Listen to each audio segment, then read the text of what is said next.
Chocolate, Avocado, Eggs and the Canary Islands by Barrie Mahoney. The Spanish love their chocolate. Pastries are dipped into it, biscuits are covered with it, churros are drowned in it, and anything else is sprinkled with it. Chocolate is everywhere in Spain, which is not surprising because it was the Spanish who discovered and gave birth to modern chocolate. It was Spanish explorers who brought chocolate to Europe more than 500 years ago with the addition of sugar to a bitter cacao drink, transforming it into the chocolate delight that we know today. Indeed, it was Christopher Columbus who may be credited for being the first European explorer to encounter chocolate. It is said that Columbus intercepted a trading ship loaded with cacao beans during one of his voyages, but thinking they were almonds, he ignored the precious load.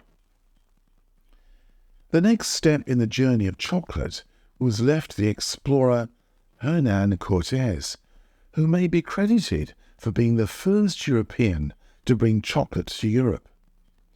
Cortés was mistaken for a god and invited to a generous Aztec feast where he was given their prized spicy drink of warm chocolate.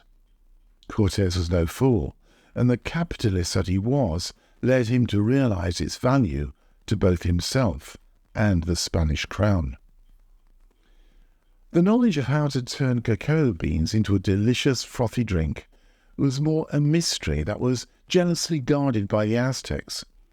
It was left to Cistercian monks to get hold of and adapt the recipe that would produce chocolate for the Spanish nobility. They managed to keep their secret away from the rest of Europe for more than a century after its discovery. Over the years, the recipe was modified to suit the European palate, which came in the form of cutting out the fiery hot peppers that the Aztecs traditionally used, replacing it with sugarcane from the Canary Islands to create the sweet chocolate that eventually became a worldwide sensation. It was decades later that a British company, founded by Joseph Fry, created the first ever chocolate bar that delivered chocolate and excess calories to the masses. Recent shocking statistics screaming from some of the headlines in the tabloids this week accuse Brits of eating more chocolate than anyone else in the world. Apparently, Brits munched their way through 8.4 kilograms of chocolate each last year. Sadly, though, it seems that since the takeover of Cadbury's by an American company, British chocolate just doesn't satisfy British taste buds anymore. Some of the blame for increased chocolate consumption is also being passed on to the current trend for alcohol-flavoured Easter eggs, which apparently are going down a treat. Personally, I'm not too sure about the gin and tonic flavoured eggs, but I'm sure that readers will tell me how wonderful they are very shortly. Now, despite these interesting statistics, I was surprised to see that Spain isn't heading towards the top of the chocolate list. For many Spanish, there's nothing more delicious to start the day than a steaming bowl of hot chocolate in which to dip a plateful of delicious churros, which is fried choux pastry. It's a bit like a donut that's been stretched out of all recognition.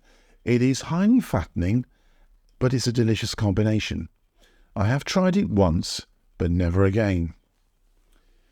Personally, I'm very keen to get my hands on one of the new vegan avocado chocolate bars that went on sale in Europe recently.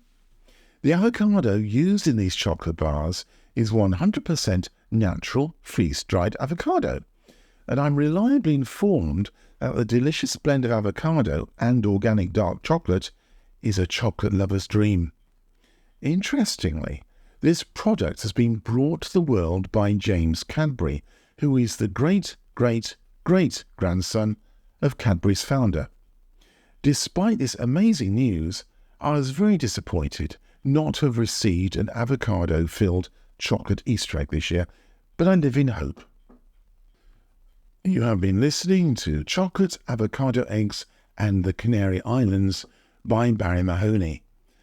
This article is part of the Letters from the Atlantic series.